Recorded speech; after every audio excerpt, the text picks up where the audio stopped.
Hi BookTube! My name is Sarah and welcome to the Bookish Knitter. Today I am coming to you with another category spotlight video.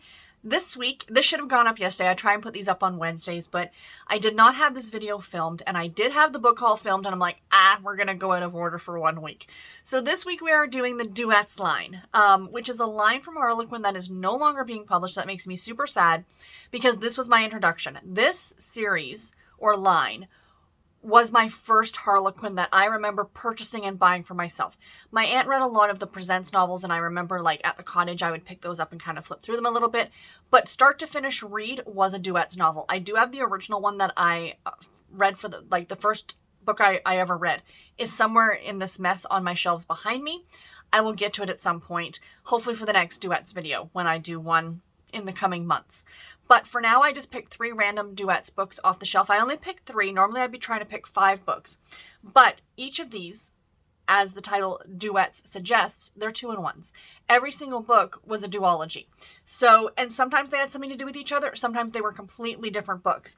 Sometimes they were written by the same author. Sometimes you got 2 different authors. So I thought I would like I said, I just pulled 3 at random from my shelf, and I thought that I would share them with you guys. So the first one here is number 9, and this was originally published in, does it say here? September of a year? September of what year? 1999. So September of 1999, we have The Rancher Gets Hitched by Cathie, Linz, and An Affair of Convenience by Marissa Hall. Unfortunately, these ones are not available digitally. There are some of the Duets available digitally, but not a bunch of them, not a lot of them. And these ones for sure are not. Unfortunately, I did look, so if this is a book that sounds good to you, you might have to go on Thrift Books or something to pick it up.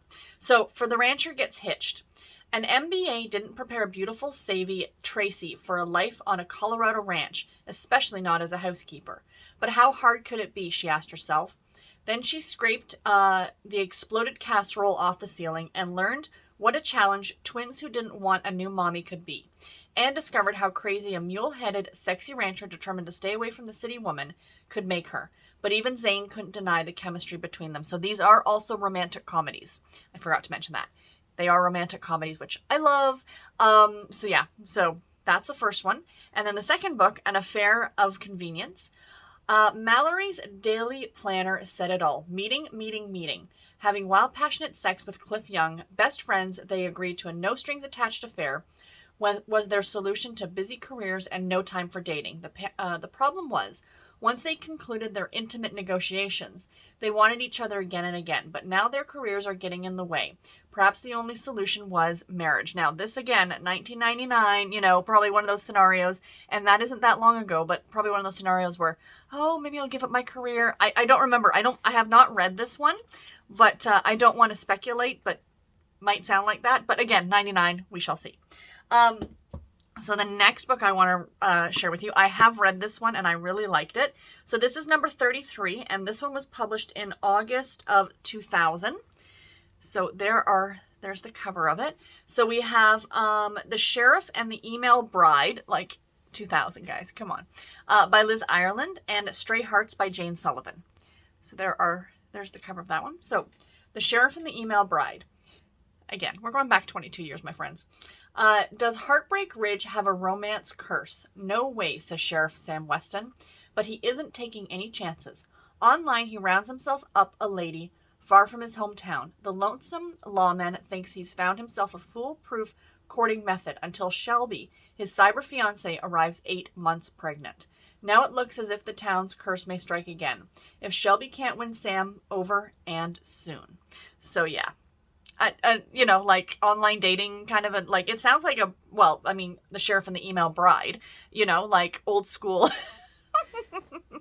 mail order bride kind of a scenario, but email order bride. And then the other one is Stray Hearts. It says, Kate Ramsey believes that ex-fiancés deserve to pay for cheating on her.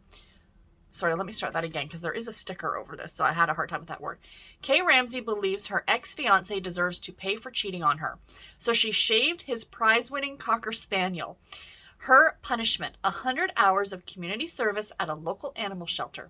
Scared silly of four-legged furry animals, Kay knew she wouldn't be able to stick out her sentence until she saw veterinarian Matt. 100 hours wouldn't be nearly long enough. So I kind of loved the setup for that one, and that story was delightful. Out of the two of them, I remember that one being my more favorite, the one that I preferred more than the other one. But yeah, both of them were delightful, but that one was extra funny, like in terms of romantic comedy. It was absolutely delightful. So yeah, I really enjoyed that one. And then last but not least, I couldn't do this without pulling this book for a couple reasons. One, this is my favorite, one of my absolute favorite authors of all time. And for two, the holiday season is approaching, my friends. So I had to pull out a Christmas one. So we have number 42 from December of 2000. We have Kiss Me Cathie and Hug Me Holly by the great Jill Shalvis. Yes, that Jill Shalvis also wrote for the Duets line. I'm pretty sure when I did one of my first videos, like the second episode of these videos, and I talked about the Blaze line, I talked about the fact that Jill Shalvis wrote for that as well. So both of these books, this book as it is in a bind up this way is not available digitally. However, if you go on Amazon and you look up Kiss Me Cathie or Hug Me Holly, you can buy the Kindle edition of both of those separately. So they're not terribly long books. They would be like that long each, right? Like just under 200 pages a piece probably. So yeah, I had, this one I got from Thrift Books, if you couldn't tell from that horrible sticker on the front.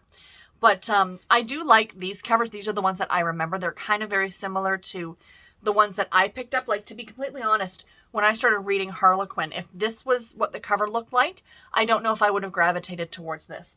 But for some reason, back in the early 2000s, this was my jam. So, you know, or this was the jam back in the early 2000s. So, Kiss Me Cathie. Wrong man, right kiss. All Cathie Wilkins wanted for Christmas was to get Santa Claus under the mistletoe, because beneath that Santa suit was her ideal man, or so she thought. But it wasn't nice, safe Mr. Perfect who's kissed her senseless. Horrors, it was Bryson. Wild man, stunt pilot, and all-around daredevil.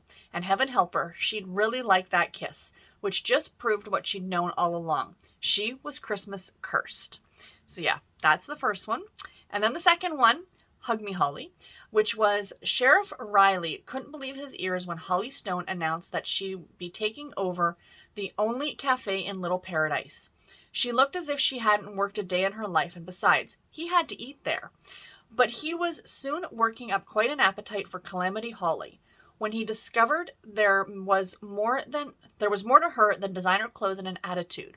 Maybe his Christmas wishes were going to come true after all. So guys, I have not read this yet. It's been sitting on my shelf for a couple of years and I haven't read it yet. This is getting put aside and it's going into the Christmas pile of books that I want to read in December, because I need to give this a read, because both books sound delightful.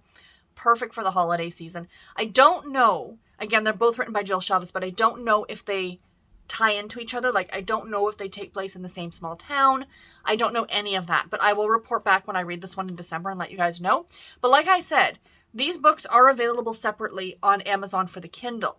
So if anyone wants to join me in a buddy read, this might be a fun buddy read for the month of December. So do let me know, and we'll go from there. But anyway, guys, that is all that I have for today's video. I do hope that you enjoyed it. A bit shorter than these have normally been, but, you know. So the next set of books next week will be D-E-F-G-H, historical or heartwarming? Heartwarming. They'll be the heartwarming books.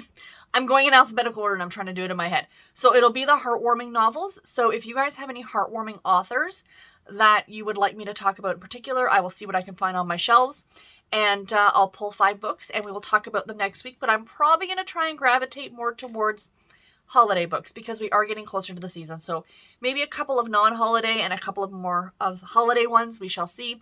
But anyway, guys, I will talk to you in my next video. Take care and happy reading, everybody. Bye.